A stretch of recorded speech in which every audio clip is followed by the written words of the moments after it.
All right, guess what? We got some drywall on the two rooms, so I'll kind of show you that really quick. And then they're supposed to be coming today to start the mudding and taping. So pretty excited that this is moving along. I'm going to start working on probably the rest of this big room here pretty soon. I need to do the electrical in it. I need to do the plumbing for the kitchen, maybe some sound deadening, vapor barrier. Might frame in a window and a slider. So quite a bit of work left to do in this room. I'm not sure how much time I'll have to get after it, but I will try and do as much as I can and show you guys as I go. So let's check out these two rooms that they got. It's still dark outside, so I have some light set up in here, so sorry about the lighting. But here we go. Check it out. So this is the room that's going to be the office. Kind of hard to see. It's a pretty small room in here, but anyway, looks like a bunch of drywall. I'm sure everybody's seen a bunch of drywall, but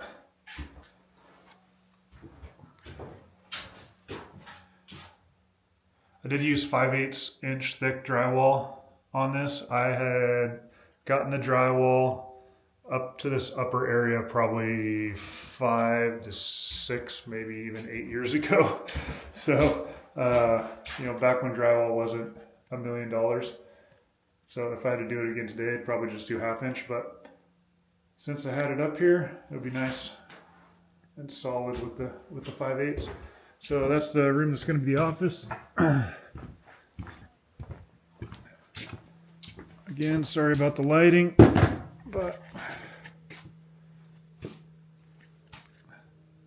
here's where you walk in the main door, and then you have a pocket door here that's going to go into the bathroom. Over here will probably be the headboard for a bed. We're going to do, my wife had an awesome idea here for behind this audio video cabinet. You know, I got to have access to get in there to rewire things or whatever. She's like, well, why don't we do a built-in like for a bookcase or something? So I'll probably do like some kind of bookcase that slides in and out of there somehow. I'll still have to be able to get it in and out fairly easy, but I think I have some ideas on how to do that, maybe with some rollers at the bottom so I can slide it out and move it over instead of it hinging. So I think we're going to do a bookcase or little shelves or something like that for knickknacks there. Then in the closet, you know, I put some outlets in here, so when we put a shelf up here, you can plug things in up there if you need to charge things or whatever. You know, I don't know. Probably never use it. But they're there. Did one in the bottom of the closet too. A lot of times, like in our house, we'll throw like a cordless vacuum cleaner or something, you know, that you got laying around. Sometimes it's nice to have a plug-in in the closet in case you want to throw it in the closet and plug it in. And it's out of the way. This is another low volt panel. It'll just have a white cover over it. Once they get that drywall, you know, just like a normal one, like in your garage or whatever. And then I'm gonna go a white switch in here for, gonna do one can light at the top of the closet. Drywaller's got the second coat of mud on there. Let's come back today, do a little sanding, put the third coat on. Should be done here next couple days, then maybe this weekend I can paint it.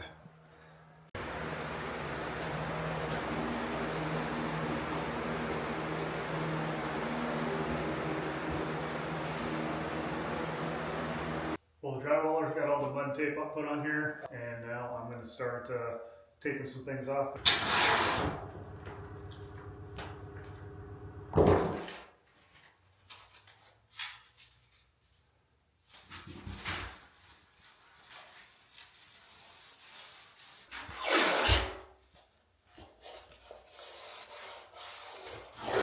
Alright, I'm up here in the office area. I'm going to take this laser level here and put some lines on the ceiling down the center of the room. So I'm going to work off of that to do the layout for all the can lights in here. We're going to do nine can lights and try and space everything evenly. And this laser level is going to definitely help us do a really good job of it.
starting to pilot hole, but I'm not going all the way through, because if you remember, I have my vapor barrier there. I'm going to try not to penetrate that when I cut in my can lights.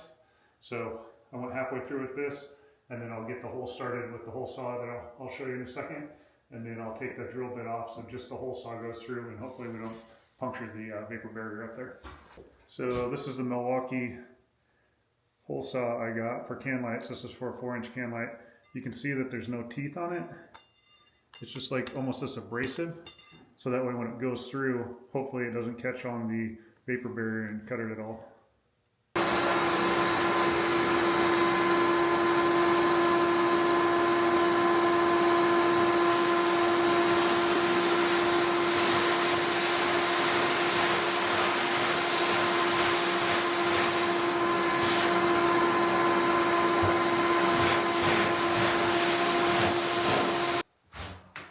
So I just went in a little bit.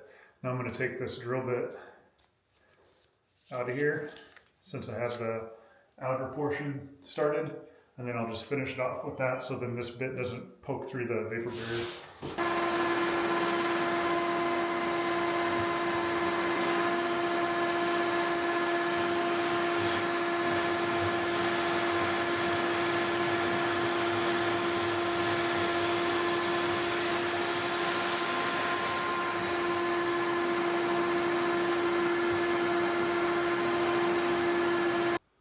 Right now you can see I drilled that.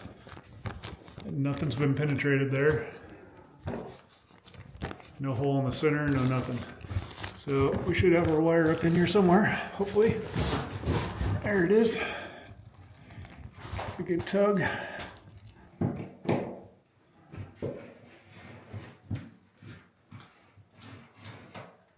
There we go.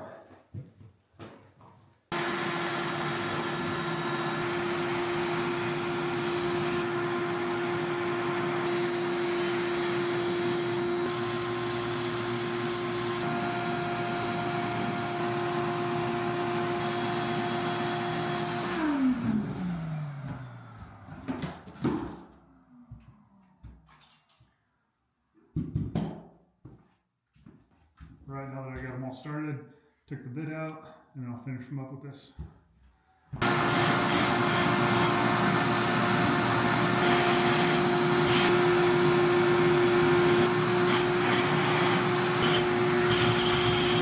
So here's a perfect example of why spending a little extra money on the right tools is worth it.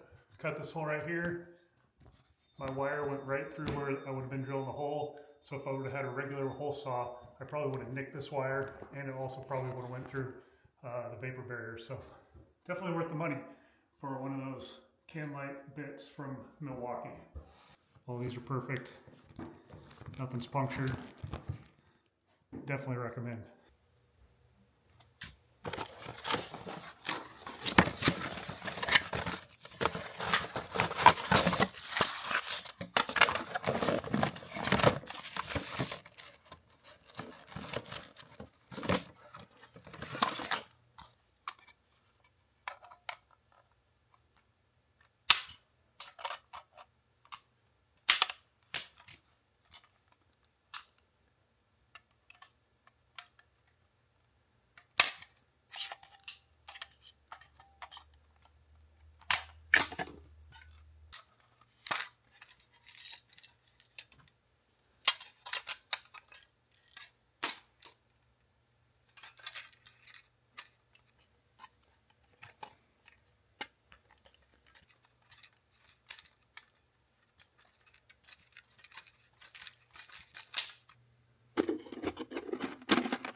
So I left roughly about 10 inches of Romex here before I cut it.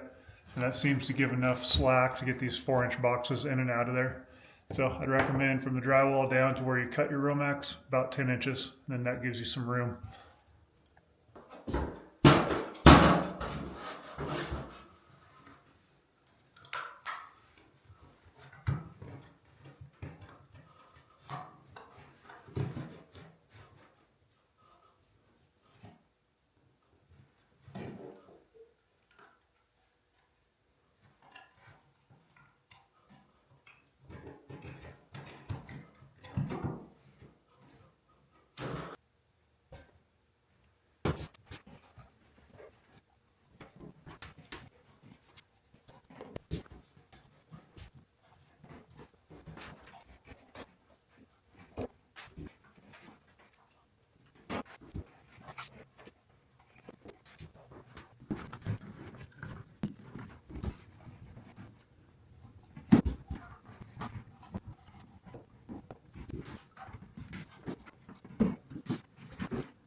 Yeah, that might work.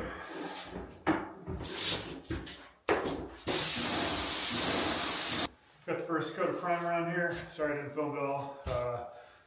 YouTube doesn't pay me good enough to sacrifice my camera for painting, but it turned out pretty good. Definitely going to need some touch-ups on the mud and tape, and then I'll have them come in and maybe do a couple touch-up things, and then I might do a second coat of primer before I do the final paint. Still see the lines. I think they're just drying maybe still for where the sheetrock seams are at.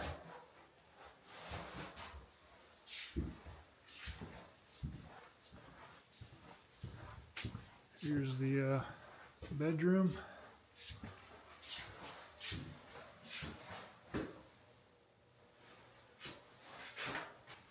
Using the sprayer was pretty nice. It went super quick. Definitely a lot of prep to use a sprayer.